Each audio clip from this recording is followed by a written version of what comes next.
Hari ini hangat tuan-tuan bila mana SPAN telah pun mengeluarkan kenyataan bahawa mereka terpaksa menyelaraskan harga air yang menyebabkan kenaikan secara purata sebanyak 22 sen bagi setiap 1,000 liter air yang digunakan. Jadi tarikh baru air ini dijangka membabitkan caj bil naik dalam julat antara RM1.60 hingga ke RM8 bagi setiap kediaman ataupun 5 hingga 27 sen sehari bagi penggunaan isi rumah sebanyak 20 meter padu sebulan. Saya banyak lihat orang-orang yang menghentam kerajaan bertubi-tubi hentaman dihadapi oleh pihak kerajaan pusat berkaitan dengan isu tarif air ini. Tapi ramai yang tak tahu bahawa MB Kedah, MB Terengganu dan Esko Air Kelantan bersetuju untuk semakan semula tarif air ini sebabnya mengikut keadaan kewangan syarikat air negeri, mereka tidak dapat menampung kos pengoperasian syarikat-syarikat bekalan air ini ataupun rawatan air ini. Masalah air di negeri ini sangat teruk tuan-tuan, terutamanya di Kedah langsung tiada air simpanan. Jadi bila ada masalah bekalan berlaku, mereka tak dapat tampung permintaan rakyat. Masalah seperti kualiti air yang tidak memuaskan juga membelenggu pengguna-pengguna. Masalah paip lama yang tidak diganti menyebabkan masalah infrastruktur ini semakin meruncing. Dan banyak juga sebab-sebab lain saudara-saudara. Dia sebenarnya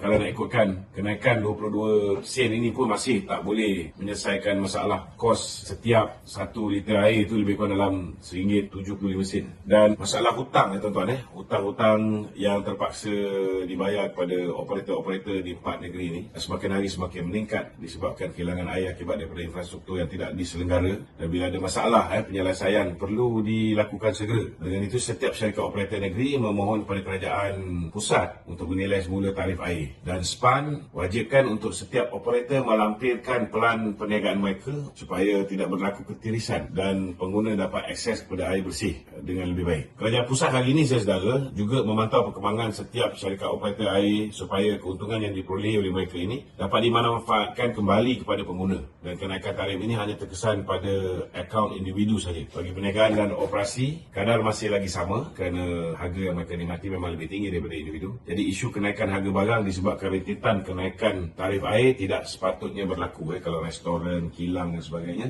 Mereka ni saudara masih lagi menikmati harga air yang sama, masih lagi menikmati tarif air yang sama. Jadi jangan sampai ada yang mengambil kesempatan. Kalau ada yang mengambil kesempatan, bolehlah dilaporkan kepada KPDN ataupun Kementerian Hal Ehwal Pengguna.